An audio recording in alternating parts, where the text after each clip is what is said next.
The iron was already white when they dragged her into the square. Not red, not orange. White. White meant it would not hesitate. The blacksmith stood at the anvil, with both hands gripping the rod. Sweat gathered under his collar, despite the cold morning wind. He had turned away from the forge twice already. Sheriff Clayton Hale had not allowed a third. Briar's Hollow gathered the way small towns do when something ugly is about to happen. No bells rang. No summons were issued. But doors opened. Boot heels scraped porch planks. Curtains shifted. The square filled. Mara Ellison stumbled as they hauled her forward. Her wrists were tied. One sleeve had been torn clean off. Her hair hung loose from where someone had grabbed it earlier. Dirt streaked her skirt where she had fought before being forced here. She did not kneel. 2 deputies tried to push her down. She straightened instead. "You brand cattle," she said, her voice tight but steady. "Not people." The murmur that followed wasn't protest. It was discomfort. Sheriff Hale stood beside the well, with his hands clasped behind his back, boots polished, coat straight. He looked as though he were officiating something necessary. 3 months' notice, Hale announced, voice smooth and practiced. 3 opportunities to settle lawful debt.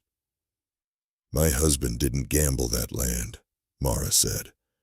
"You put a bottle in his hand." Hale did not look at her. "Debt," he said calmly, "does not sober with regret." He nodded once to the blacksmith. "Do it." The iron pressed into her forearm. The sound she made was not entirely a scream. It was something torn from deeper than breath. The smell came next. Scorched skin. Hot metal. Finality. Several townsfolk turned away. Most did not. When the iron lifted, the mark was blistered and raw. A circle crossed by bars. Property. Hale stepped forward, examining the wound as though inspecting livestock. "Let it be known," he said, projecting to every storefront and shuttered window, "that Briar's Hollow honors its agreements." They released her. She dropped to one knee, breath shaking. The iron returned to the coals, and that should have been the end. Then came the hoofbeats, slow, measured, unrushed. The sound crossed the square with deliberate rhythm. Every head turned. A lone rider entered from the north road, sunlight behind him. Dust drifted around his horse's legs. He did not call out. He did not hurry. He let the silence build around him. He dismounted at the edge of the square. His coat was travel-worn, his beard threaded with early gray, his eyes steady in the way only men who have buried something large become steady. He looked first at the iron, then at her arm, then at Hale. "Stop." The word carried like a blade drawn across wood. Hale's jaw tightened. "Nathan Rowe," he said slowly. "I heard you were buried." Rowe stepped forward into the open space. "You left us long enough to find out," he replied. Something shifted in the air. Several older men stiffened. A woman near the saloon lowered her gaze. Hale recovered quickly. "That was a long time ago," he said. "This is town business." Rowe's eyes flicked briefly to Mara. She was pushing herself upright again, despite the pain radiating through her arm. "She's town," Rowe said. "She's deader. She's widow." The word landed differently. Hale exhaled through his nose. "Her husband signed the deed." "Who witnessed?" Rowe asked. Thomas Keene. Old Thomas stood near the general store, hat clutched in trembling hands. Rowe did not look at him yet. Bring the deed, Rowe said. Hale hesitated just a fraction too long. Then he turned and strode toward his office. Mara studied Rowe now. Not gratitude, not trust. Assessment. Men did not step into squares like this without purpose. Hale returned with the folded document. He read it aloud. Jacob Ellison relinquishing land in settlement of debt. Who witnessed? Rowe asked again. Thomas Keene. Thomas swallowed. I didn't sign no such thing. The square tightened. Hale's tone sharpened. Careful. Rowe stepped closer. Let him see it. Hale resisted. Rowe reached. The paper tore in the struggle. Gasps rippled outward. As the halves separated, the folded seam revealed something beneath the main signature. Clayton Hale. Not as lawman, as beneficiary. The murmur grew louder. Hale lunged. The revolver cleared leather. The first shot cracked wide. The second never fired. Mara moved first. Pain and fury fueled her. She drove her heel into Hale's wrist.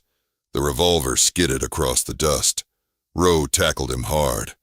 They hit the ground in a cloud of dirt. Hale fought viciously, wild and desperate.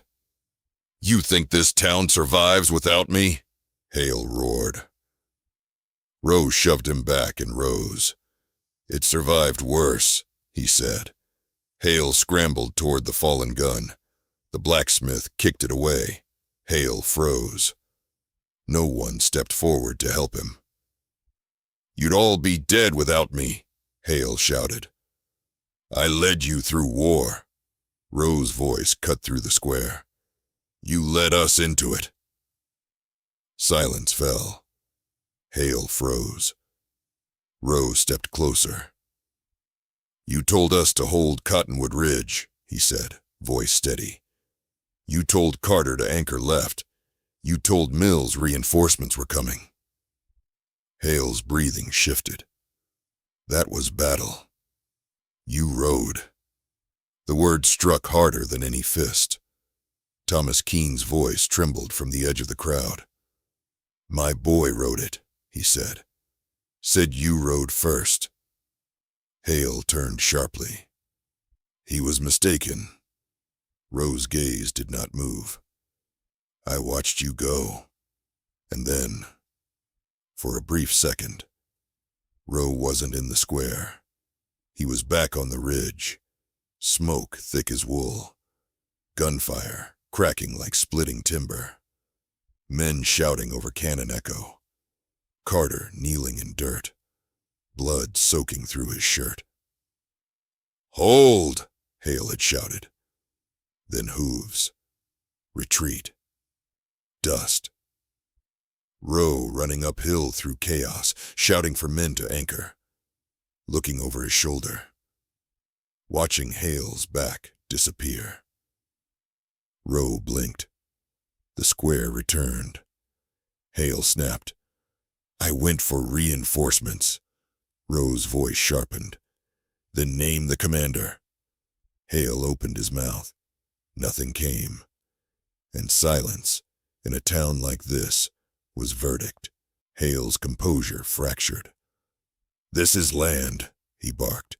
Not war. He turned toward his deputies. Take her. The deputies stepped forward. Mara did not run. She stepped toward Hale instead. You branded me, she said. The square quieted again. You said you own what you control. She lifted her blistered arm. Did you control that ridge? Hale swung wildly at Rowe. Rowe sidestepped. Hale stumbled into the stone lip of the well. Rowe retrieved the torn deed and held it high. Fraud, he said. The word echoed. Hale's eyes changed. Not anger now. Calculation. You think this drifter is clean? Hale shouted. You think he didn't run too? The square wavered. This was the break point. Rowe felt it. Hale pressed harder. Ask him where he went after Cottonwood Ridge. Ask him why he vanished. A rancher shifted uncomfortably. A woman frowned. Rowe did not move. Hale seized the opening. He survived because he left, Hale shouted. He left you all! The square tilted toward doubt. And this was the moment it could collapse. Rowe inhaled slowly. I stayed, he said. The words were quiet, but they carried. I stayed with Carter while he bled out. Thomas inhaled sharply. I stayed with Mills after his leg was gone. A woman covered her mouth. I stayed because someone had to. The square shifted again. Hale's face flushed. You think that makes you better? He spat. Rowe shook his head. No, he said. It makes me honest. Hale lunged for the gun again. Rowe drew first this time. Not at Hale. At the dirt between them. Enough. And for the first time, Hale hesitated. Hale's hesitation lasted less than a second.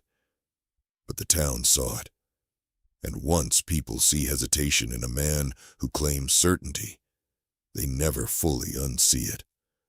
Hale straightened, chest rising hard. You're threatening a lawman, he said, trying to gather the square back into his voice. You're all witnesses. Rowe did not lower his gun. I'm threatening a thief, he replied. The wind shifted across the square, lifting dust and tugging at coats. Somewhere behind the church, a screen door slammed. The blacksmith moved first.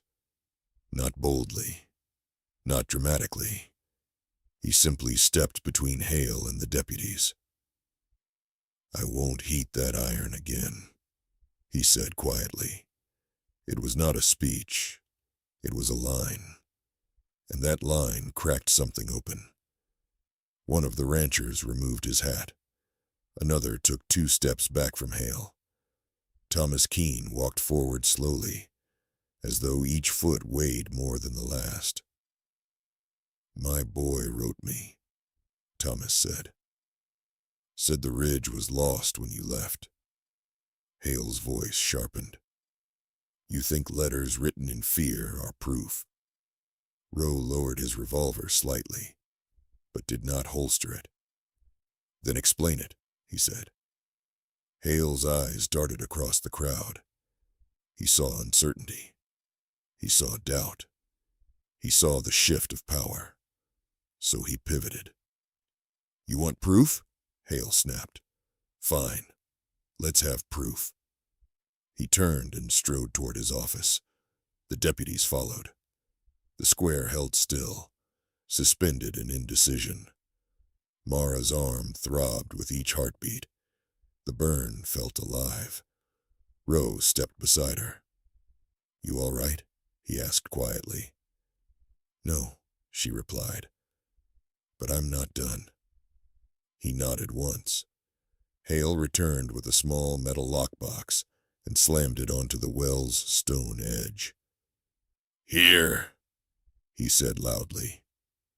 Every deed transfer in this county, every lawful transaction. You think I'm hiding something? Open it! He tossed the key toward Thomas. The old man caught it clumsily. Rowe's eyes narrowed. This was confidence, or a trap. Thomas approached the box. His hands shook as he unlocked it. Inside lay folded papers, neatly stacked. Thomas lifted the top one. It bore his own name. His breath caught. Mortgage adjustment, Hale said smoothly. You are going to lose your barn. Thomas flipped to the next. Another rancher's land. Then another. The crowd murmured. Hale lifted his chin. You see theft. I see survival. You see greed. I see structure. He turned sharply toward Rowe. And you bring war ghosts into town business. The square wavered again. Rowe stepped closer to the lockbox. Read the back pages, he said calmly. Thomas hesitated. He flipped deeper into the stack. Near the bottom lay documents less tidy. Not official seals. Handwritten notes, ledger entries. Mara moved closer despite the pain in her arm. Thomas unfolded one. His face drained. What is it? Someone asked. Thomas swallowed. It's compensation. For what? The preacher asked. Thomas's eyes moved slowly across the paper. For land acquired under coercion, he read faintly. The square shifted. Hale's composure cracked slightly. Old drafts, Hale snapped. Settlements never finalized. Rowe reached into his coat and withdrew something folded and worn. A letter. He handed it to Thomas. Thomas read silently at first, then aloud. Hale said hold position. Said reinforcements were minutes away. We held until the ridge burned. Thomas's voice trembled. If he rode for help, he never came back. The crowd turned. Hale's jaw flexed. That's not proof, he barked.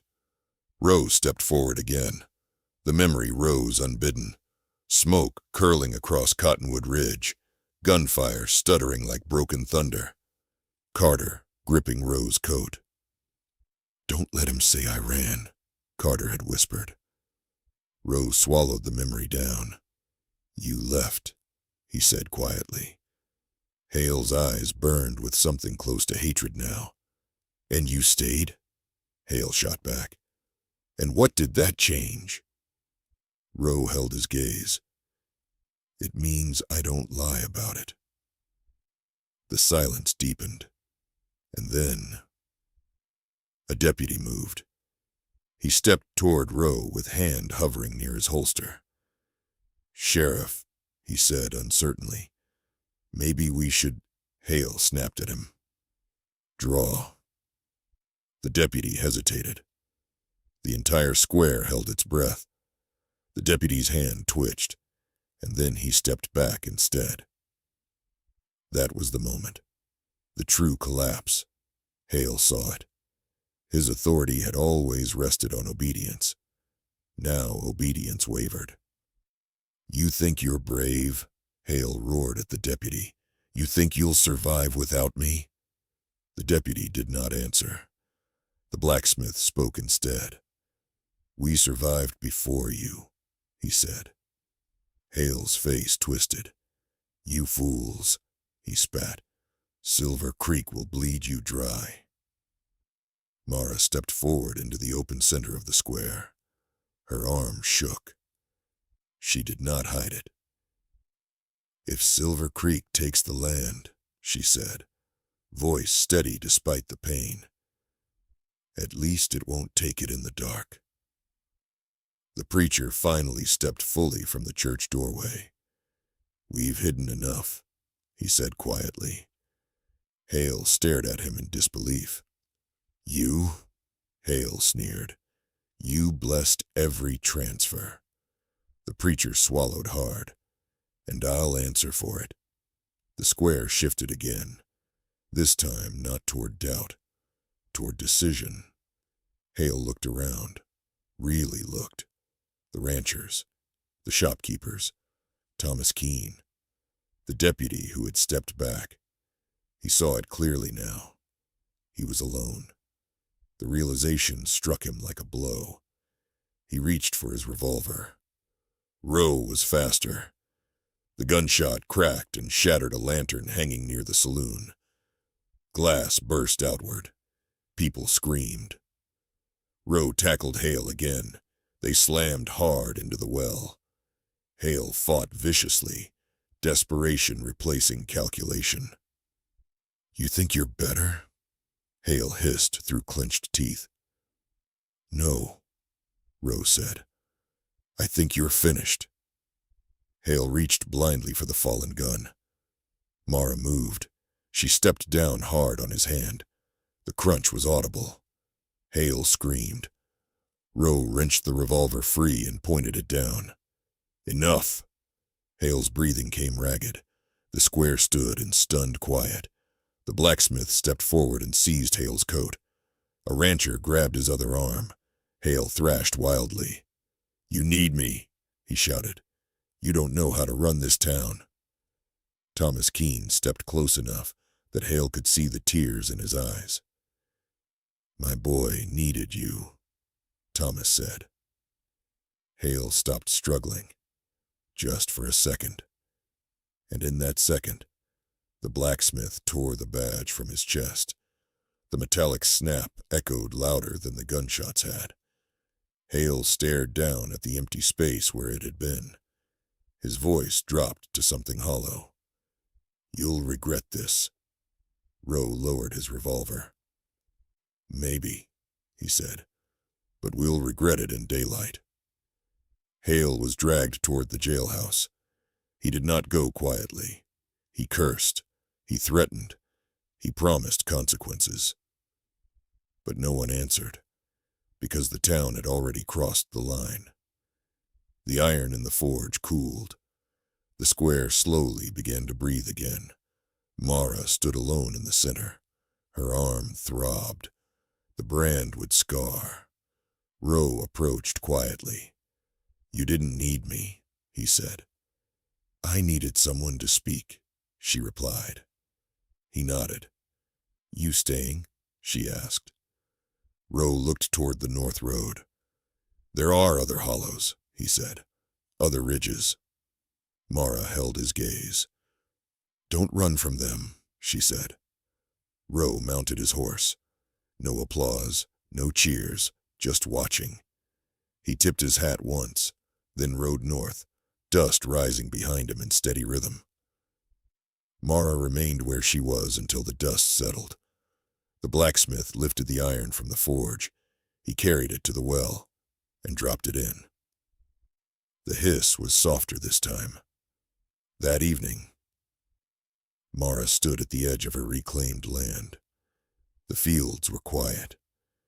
Fence posts creaked gently in the wind. The horizon stretched wide and indifferent. She removed the bandage from her arm. The blistered brand shone angry and red in the fading light. She touched it carefully. It hurt, but it did not feel like ownership anymore. It felt like survival. Behind her, Briar's hollow was quieter than it had been in years, not because fear held it, but because silence had finally broken. The land remained. The well still held water. The fences still stood, and the town, stripped of its illusion, began the harder work of learning how to stand without a man who claimed he was the only thing keeping it upright. Mara lifted her chin toward the north road. Somewhere beyond the hills, another town might already be heating iron. Somewhere beyond the hills, another man might be calling theft law. But here, for the first time in a long time, the square belonged to the people standing in it, and that was enough.